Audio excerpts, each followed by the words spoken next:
रामपुर नाम के एक छोटे से गांव में राजू नाम का एक 18 वर्षीय लड़का रहा करता था। राजू अनाथ था। उसकी माँ उसे जन्म देते ही चल बसी और उसके पिता ही उसे पालने के एकमात्र सहारा थे।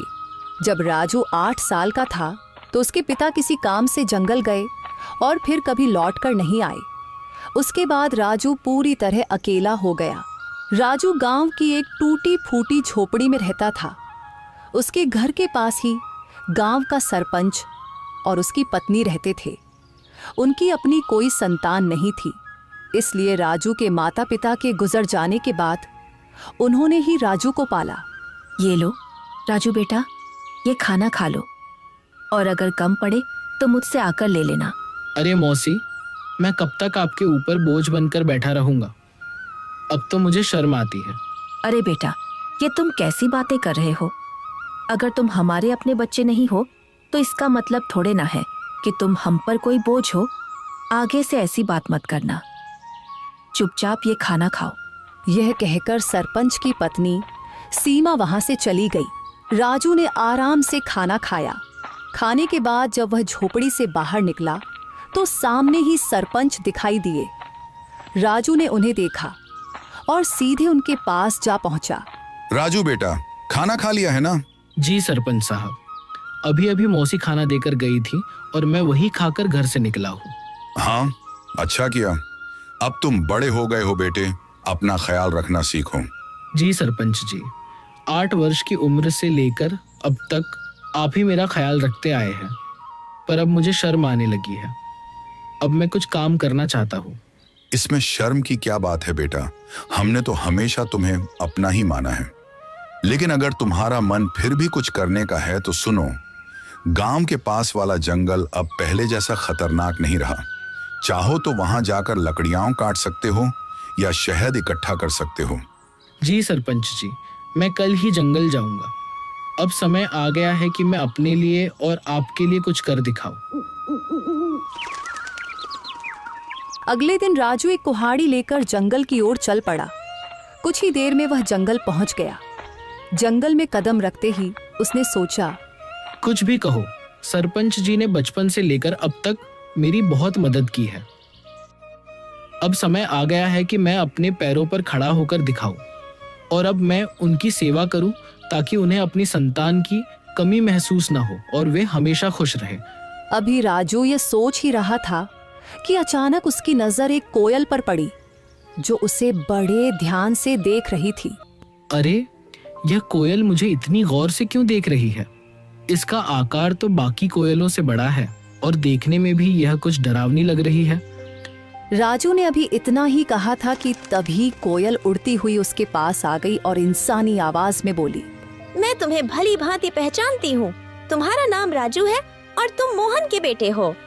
कोयल को बोलते हुए देखकर राजू बहुत डर गया और बोला, ये कैसे मुमकिन है? तुम तो कोयल हो, फिर इंसानी आवाज में कैसे बात कर रही हो? शायद ये मेरी आंखों का धोखा है। भला कोई कोयल इंसानों की तरह बोल सकती है? नहीं, यह तुम्हारी आंखों का धोखा नहीं है। मैं सचमुच बोलने वाली कोयल हूँ। असल में मैं भी कभी इंसान थी, लेकिन एक तांत्रिक ने मुझ पर श्राप दे दिया और मैं कोयल की शक्ल में बदल गई। मैं तुम्हारे पिता के रहस्यों के बारे में सब कुछ जानती हूँ। वे कुछ समय पहले जंगल गए थे और फिर कभी वापस नहीं आए। अरे, न जाने कौन हो तुम। मैं ऐसे कैसे तुम्हारी बात पर विश्वास करूं? कभी सोचा है तुमने? तुम पिछले कई वर्षों से बिना पिता के रह रहे हो, लेकिन गांव में कोई भी तुम्हारे पिता के बारे में बात नहीं करता। तुम्हारी कोई मदद नहीं करता सिवाय तुम्हारे गांव के सरपंच के। लेकिन मैं तुम्हारे पिता के बारे में सब कुछ बता सकती हूँ। तुम्हारे पिता अभी जिंदा हैं और मुझे यह भी पता है कि वे कहाँ हैं। अच्छा तो बताओ, मेरे पिता कहाँ हैं? मैं उनसे मिलना चाहता हूँ। मैं तुम्हें जरूर बताऊंगी, मगर उससे पहले तुम्हें मुझे इस श्राप से मुक्त कराना होगा। राजू को न जाने क्यों उस कोयल से डर महसूस होने लगा। अरे, मुझे तो लगता है कि यह कोई राक्षस है जो मुझे अपने जाल में फंसा रहा है। इससे पहले कि यह मुझे नुकसान पहुंचाए, मुझे यहाँ से भागना होगा। यह सोचते ही राजू तेजी से गांव की ओर दौड़ पड़ा और कुछ ही पलों में अपने घर पहुंच गया। घर पहुंचकर राजू हांफते हुए बोला, अरे बाप रे, ये जंगल तो बहुत खतरनाक है। यहाँ तो जानवर भी इंसानों की तरह बातें करते हैं। मुझे तो लगता है कि वह जरूर कोई राक्षस था। मैं अब कभी उस जंगल में नहीं जाऊंगा। अभी राजू ये सोच ही रहा था कि उसी समय सरपंच की पत्नी उसके लिए खाना लेकर आ गई और राजू को घबराया हुआ देखकर वह बोली, अरे राजू बेटा, ये घबराए हुए क्यों हो? और तुम्हें पसीना भी आ रहा है। सब खैरियत तो है ना? कुछ नहीं मौसी, बस थोड़ा सा सिर दर्द हो रहा था। अरे बेटा, अगर तबीयत ठीक नहीं है तो काम मत करो। लो, पहले ये खाना खा लो और थोड़ा आराम कर लो। राजू ने मौसी से सर दर्द का बहाना बनाकर सच्चाई छिपा ली। मौसी ने ज्यादा सवाल नहीं किए, बस खाना उसके हाथ में दिया और धीरे से कमरे से बाहर चली गई। राजू ने खाना खाया और सो गया। अगली सुबह जब राजू नींद से जागा तो उसके मन का डर समाप्त हो चुका था। वह अपने आप से बोला, अरे शायद मैं कल उस कोयल को बातें करते देखकर कुछ ज्यादा ही डर गया था, लेकिन अगर सोचूं तो उसकी बातों में सच्चाई नजर आती है। वह कोयल मेरे पिताजी के बारे में जरूर कुछ जानती है और यह भी सच है कि गांव में कोई मेरे पिताजी के बारे में बात नहीं करता। जब भी मैंने सरपंच जी से अपने पिताजी के बारे में पूछा, उन्होंने हमेशा बात टाल दी। बस इतना ही कहा कि मेरी माँ जन्म देते ही चल बसी और मेरे पिताजी कई साल पहले जंगल गए थे, जो फिर कभी वापस नहीं आए। मुझे उस जंगल में जाना चाहिए और उस कोयल को ढूंढकर अपने पिताजी के बारे में पूछना चाहिए।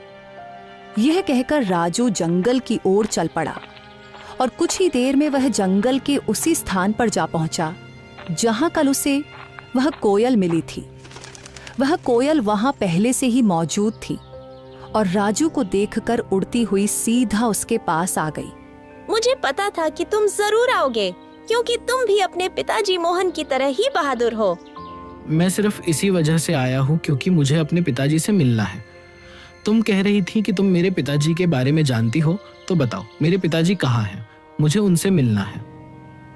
कल मैंने कहा था कि इसके लिए पहले तुम्हें मुझे इस श्राप से मुक्त कराना होगा, लेकिन तुम चिंता मत करो, मैं तुम्हारी मदद करना चाहती हूँ। तुम मुझे अपना दोस्त समझो। मैं जानती हूँ कि तुम बचपन से ही गरीबी से जूझ रहे हो और कभी-कभी इस बात पर तुम्हें शर्म भी आती है। यह सुनकर राजू उदास होकर बोला, हाँ, तुम बिल्कुल सही कह रही हो। मैं सचमुच गरीब हूँ। बचपन से ही सरपंच जी और उनकी पत्नी ने मुझे पाला है, लेकिन अब हर वक्त उन पर बोझ बनकर रहना मुझे अच्छा नहीं लगता। मैं चाहता हूँ कि अब मैं खुद कमाऊं, ताकि वे दोनों चैन से बैठकर खाएं और खुश रहें। अगर तुम चाहो तो मैं तुम्हें धन कमाने का रास्ता दिखा सकती हूँ। अच्छा, मगर वह कैसे? तुम मेरी मदद कैसे कर सकती हो? मैं इस जंगल के सारे रहस्यों को जानती हूँ। आओ मेरे साथ चलो। ये कहकर कोयल उड़ चली और राजू उसके पीछे पीछे चल पड़ा। चलते चलते कोयल राजू को एक गुफा के अंदर ले गई। उस गुफा के बारे में किसी को कुछ पता नहीं था, क्योंकि यह जंगल पहले बहुत खतरनाक माना जाता था। इसीलिए लोग इस जंगल में आना पसंद नहीं करते थे। गुफा के अंदर जाते ही राजू की नजर एक बक्से पर पड़ी। अरे, इस बक्से में क्या है? मैं अभी इसे खोलकर देखता हूँ। जब राजू ने उस बक्से को खोला तो उसमें बेहिसाब हीरे जवाहरात निकले। उन्हें देखकर राजू हैरानी से बोला, अरे बाप रे, इस बक्से में तो ढेर सारे हीरे जवाहरात हैं। ये सब सामान किसका है? तुम पहले धनवान बनो, फिर मैं तुम्हें बताऊंगी कि मैं इस श्राप से कैसे मुक्त हो सकती हूँ। और जब तुम मुझे इस श्राप से आजाद कर दोगे तो मैं तुम्हें तुम्हारे पिताजी से मिलवाऊंगी। मुझे पता है कि वे कहाँ हैं। उस दिन का तो मुझे बेसब्री से इंतजार रहेगा। लेकिन एक बात याद रखना, मेरे बारे में किसी को कानो कान खबर नहीं होनी चाहिए। अगर किसी को पता चल गया तो तुम्हारे लिए अपने पिताजी से मिलना मुश्किल हो जाएगा। राजू वह बक्सा उठाकर अपने घर की ओर चल पड़ा। घर पहुंचकर उसने बक्सा एक तरफ रख दिया।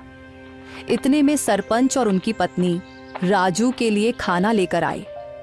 जब उन्होंने एक तरफ रखा हुआ बक्सा देखा तो सरपंच ने राजू से पूछा, राजू बेटा, ये बक्सा कहाँ से आया और इसमें क्या है? सरपंच के पूछने पर राजू को कुछ समझ नहीं आया, कि वह सरपंच साहब को क्या जवाब दे। इतने में सरपंच की बीवी ने बक्सा खोला और उसमें कीमती हीरे और जवाहरात देखकर बोली, राजू बेटा, तेरे पास ये इतने हीरे और जवाहरात कहाँ से आए हैं? राजू उन्हें सब कुछ सच बता देता, लेकिन वह कोयल की बातें याद कर रहा था जिसने उसे सख्ती से मना किया था, इसलिए उसने कुछ और ही बता दिया। मौसी, मैं जंगल में लकड़ियां काटने गया था। लकड़ियां काटते काटते मैं काफी आगे निकल गया और वहां मुझे एक गुफा दिखाई दी। जब मैं उस गुफा के अंदर गया तो वहां मुझे यह बक्सा दिखाई दिया। मैंने उसे वहीं से उठाया और घर ले आया। राजू, तुमने यह ठीक नहीं किया। हो सकता है ये सारे हीरे जवाहरात बादशाह के हों। शायद उसने इन्हें वहां सुरक्षित रखा था। अगर यह बात कहीं बादशाह तक पहुंच गई तो वह हमें सख्त सजा देगा। सरपंच के मन में गहरा डर बैठ गया था। अगर यह बात किसी तरह बादशाह तक पहुंच गई तो वह हमें सख्त सजा देगा। इससे पहले कि यह बात बादशाह तक पहुंचे कि किसी ने उसका सोना चुरा लिया है, हमें तुरंत यह सोना बादशाह के पास पहुंचा देना होगा। सरपंच की बातें सुनकर राजू ने सोचा, अब सरपंच जी को कैसे बताऊं कि ये हीरे और जवाहरात बादशाह के नहीं हैं? ये तो मुझे वही कोयल ने दिए हैं। लेकिन अगर मैंने सरपंच साहब को कोयल के बारे में बता दिया तो मेरे लिए अपने पिताजी से मिलना मुश्किल हो जाएगा और मेरे लिए इन हीरे और जवाहरात से ज्यादा अपने पिताजी से मिलना जरूरी है। राजू के लिए इन हीरे और जवाहरात से ज्यादा अपने पिताजी से मिलना जरूरी था, इसलिए वह सरपंच के कहने पर बादशाह को हीरे और जवाहरात देने के लिए राजी हो गया। ठीक है सरपंच साहब, जैसा आप कहे, हम अभी यह बक्सा बादशाह को दे आते हैं। यह कहकर राजू ने वह बक्सा अपने सर पर उठा लिया। फिर वह और सरपंच बादशाह की ओर चल पड़े और कुछ ही देर में वे बादशाह के दरबार में दाखिल हो गए। बादशाह के सामने बक्सा रखकर सरपंच ने कहा, बादशाह सलामत। ये लड़का मेरा पड़ोसी है। ये लकड़ियां काटने जंगल गया था और वहां एक गुफा में इसे यह हीरे जवाहरात का बक्स मिला। हमें शक हुआ कि शायद यह आपका ही है, इसलिए हम इसे फौरन आपके दरबार में ले आए हैं। यह सब सुनकर बादशाह के दिल में लालच जाग उठा, क्योंकि वह जानता था कि यह बक्सा उसका नहीं है। लेकिन इतने कीमती हीरे जवाहरात देखकर उसके मन में यह ख्याल आया, ये हीरे जवाहरात असल में मेरे नहीं हैं, मगर जब ये किस्मत से मेरे पास आ ही गए हैं तो मैं इन्हें बेकार क्यों जाने दूं। बेहतर यही होता है कि मैं इन लोगों को इसके बदले कुछ इनाम दे देता हूं ताकि वे खुश हो जाएं और ये खजाना भी मेरे पास ही सुरक्षित हो जाए। ये सोचकर बादशाह ने उनसे कहा, हाँ, यह बक्सा मेरा ही है। मैंने ही इसे वहां सुरक्षित किया हुआ था, लेकिन तुम दोनों ने ईमानदारी से यह संदूक मेरे दरबार में लाकर बहुत अच्छा किया है। मैं तुम्हारी इस सच्चाई से खुश हूं, इसलिए तुम्हें इनाम दिया जाएगा। ये कहकर बादशाह ने अपने सिपाहियों से कहा, सिपाहियों, यह संदूक इनसे ले लो और खजाने में रख दो। और हाँ, इन्होंने ईमानदारी का सबूत दिया है, इसलिए मेरे खजाने से इन्हें इनाम के तौर पर कुछ धन दे दिया जाए ताकि ये खुश भी हो जाए और दूसरों के लिए एक मिसाल भी बने। सिपाहियों ने बादशाह के आदेश पर उनसे वह संदूक ले लिया और उसके बदले इनाम के तौर पर उन्हें कुछ धन दे दिया। सरपंच वह रकम पाकर बहुत खुश था, मगर राजू का दिल बेचैन था। उसे अच्छी तरह मालूम था कि बादशाह झूठ बोल रहा है, लेकिन वह कुछ कह नहीं सकता था क्योंकि कोयल ने उसे अपनी सच्चाई बताने से मना किया था। राजू को डर था कि अगर उसने सच बता दिया तो उसका अपने पिताजी से मिलना मुश्किल हो जाएगा। राजू के लिए दौलत से बढ़कर अपने पिताजी से मिलना जरूरी था, इसलिए वह चुप रहा और फिर दोनों इनाम की रकम लेकर अपने घर की ओर चल पड़े।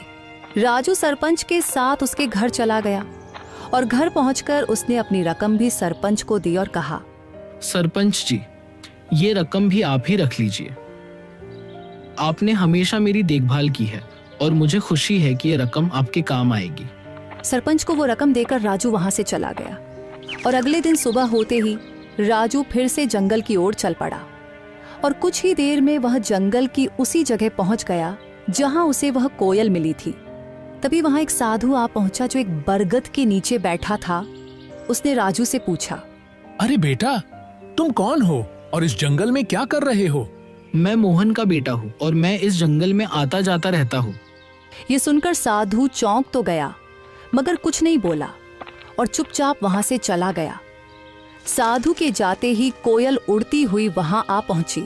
वह साधु तुमसे क्या कह रहा था? कुछ नहीं, वह बस पूछ रहा था कि तुम कौन हो और यहाँ क्या कर रहे हो। मैंने बताया कि मैं मोहन का बेटा हूँ और यहाँ आता जाता रहता हूँ। यह साधु असल में एक धोखेबाज है। उसने सिर्फ साधु का वेश ओढ़ रखा है, लेकिन अंदर से वह एक शैतान है। मुझे उस साधु से कोई मतलब नहीं है। मुझे सिर्फ तुम और अपने पिताजी की परवाह है। बस तुम बताओ कि मैं तुम्हें उस श्राप से कैसे मुक्त करवा सकता हूँ। अच्छा, तो चलो फिर मेरे साथ। वह राजू को एक गुफा के अंदर ले आई जहाँ एक शीशे की बोतल पड़ी थी जिसमें जल भरा हुआ था। कल पूर्णिमा की रात है। तुम्हें आधी रात को इसी जगह आकर आंखें बंद करके उस बोतल को तोड़ना होगा। बोतल टूटते ही मैं शराब के प्रभाव से मुक्त हो जाऊंगी और फिर तुम्हें यह राज बताऊंगी कि तुम्हारे पिता कहाँ हैं। क्या मैं इस बोतल को अभी तोड़ दूं? नहीं, कल पूर्णिमा की रात है। तुम इसे सिर्फ कल ही तोड़ सकते हो। इतना कहकर वह कोयल वहां से उड़ गई और राजू भी अपने घर की तरफ चल पड़ा और दूसरी तरफ वह साधु छुपकर उन दोनों की बातें सुन रहा था। वह भी राजू के पीछे चल पड़ा। जब राजू अपने घर के करीब पहुंचा तो उसने साधु को अपने पीछे आते देखा और वहीं रुक गया। साधु करीब आकर राजू से बोला, मैंने अपनी आंखों से देखा है कि तुम कोयल से बात कर रहे थे। देखो, तुम इस कोयल को नहीं जानते। वह कोई साधारण कोयल नहीं है। मैं सब जानता हूँ, लेकिन वह कोयल मेरे पिताजी के बारे में जानती है और मैं किसी भी कीमत पर अपने पिताजी को पाना चाहता हूँ। तुम्हारे पिताजी अब इस संसार में नहीं रहे। वह कोयल तुम्हें फंसाकर श्राप से मुक्ति पाना चाहती है। यह सुनकर राजू क्रोधित हो गया। अरे साधु महाराज, मैं साधुओं का सम्मान करता हूँ मगर तुम्हारे जैसे पाखंडी साधुओं का नहीं। याद रखो, इसके आगे मैं एक भी शब्द बर्दाश्त नहीं कर सकता। बेहतर है चुपचाप यहाँ से निकल जाओ। साधु कुछ कहने ही वाला था कि राजू ने उसे धक्का दे दिया और कहा, चले जाओ वरना तुम्हारे लिए अच्छा नहीं होगा। यह कहकर राजू अपने घर चला गया और दूसरी तरफ सरपंच और उसकी बीवी जब अपने घर से निकले तो उनकी नजर साधु पर पड़ी। वे दोनों साधु के पास आए और सरपंच ने साधु से कहा, अरे साधु महाराज, आप यहाँ क्या कर रहे हैं? मैंने राजू को सच्चाई बताने का प्रयास किया, लेकिन वह सुनने को तैयार ही नहीं हुआ और वह उस कोयल को श्राप से मुक्त करवाना चाहता है। अगर वह कोयल अपने श्राप से मुक्त हो गई तो गांव में तबाही आ जाएगी। गांव का एक भी व्यक्ति जीवित नहीं बचेगा। हाँ, बिल्कुल सही, लेकिन राजू सुनने के लिए तैयार ही नहीं है। साधु महाराज, आप चिंता मत करें, मैं अभी राजू को समझाता हूँ। यह कहकर सरपंच उसी वक्त राजू के घर गया और घर जाकर राजू से कहा, राजू, यह मैं क्या सुन रहा हूँ? तुम जंगल में किसी कोयल से मिलते हो जो इंसानों की तरह बातें करती है।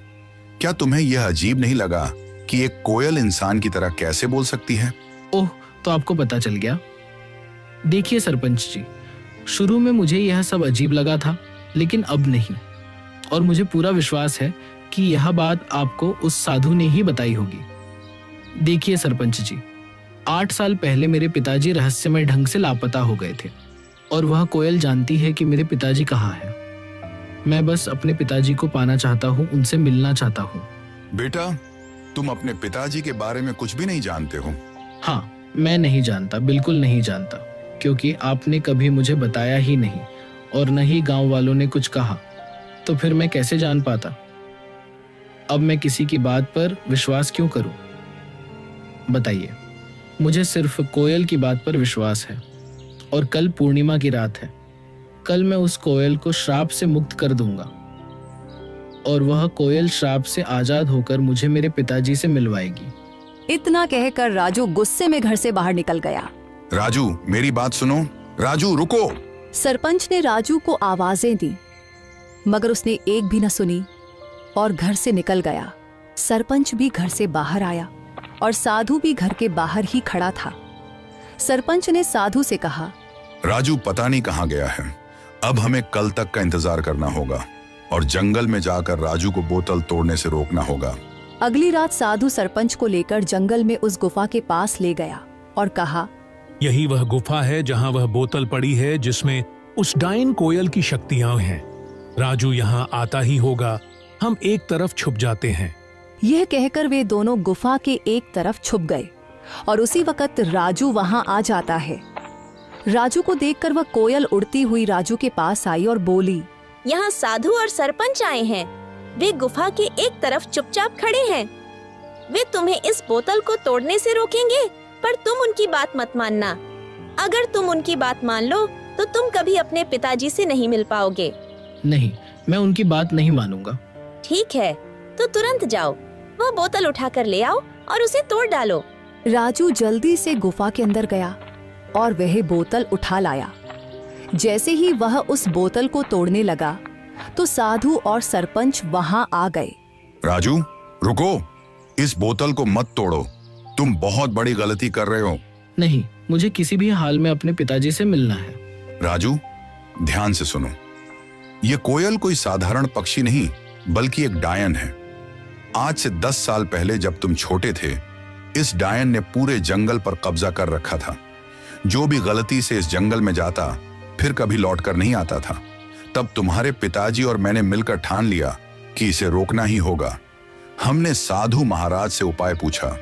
उन्होंने बताया कि इस अभिशाप को खत्म करने के लिए तुम दोनों में से किसी एक को जंगल के पास वाले कुएं में अपनी जान देनी होगी।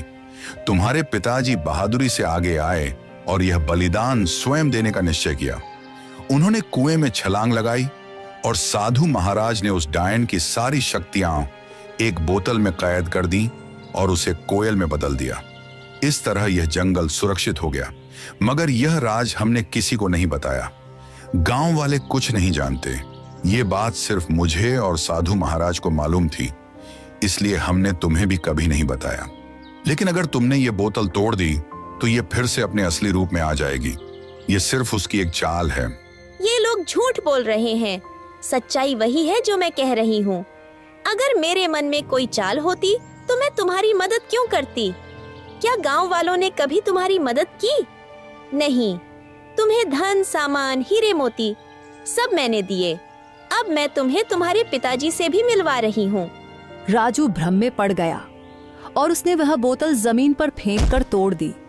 फिर अचानक वह कोयल एक डायन के रूप में आ गई। राजू, तुमने मेरा बड़ा काम आसान कर दिया। अब मैं आजाद हूँ और अब तुम सबकी शामत आ गई है। आज मैं तुम में से किसी को भी जिंदा नहीं छोड़ूंगी। राजू, तुमने बहुत बड़ी गलती कर दी है। अब यह डायन हमें किसी भी हाल में जिंदा नहीं छोड़ेगी। मुझे माफ कर दीजिए सरपंच साहब, मैं उसके बहकावे में आ गया था। क्या अब इसका कोई हल नहीं बचा? इसका बस एक ही हल है कि हमें तुरंत उस कुएं के पास जाना होगा। ये कहकर वे तीनों कुएं की ओर भागे और वह डायन भी उनके पीछे आ गई। वहां पहुंचकर साधु ने कहा, अगर तुम इस डायन से छुटकारा पाना चाहते हो तो तुम दोनों में से किसी एक को उसी कुएं में छलांग लगाकर अपनी कुर्बानी देनी होगी। साधु की बात सुनकर राजू तुरंत बोला, ये मुसीबत मैंने खुद मोल ली है, इसलिए इससे मुक्ति भी मैं ही दिलवाऊंगा। यह कहकर राजू ने कुएं में छलांग लगा दी और अपनी जान कुर्बान कर दी। साधु ने तुरंत डायन को फिर से एक कोयल के रूप में बदल दिया, मगर इस बार उसके पास इंसानों की तरह बोलने की शक्ति भी नहीं रही। सरपंच को राजू के जाने का बहुत दुख था, मगर वह क्या कर सकता था। इसलिए वह घर लौट आया और धीरे धीरे फिर से हंसी खुशी जीवन बिताने लगा।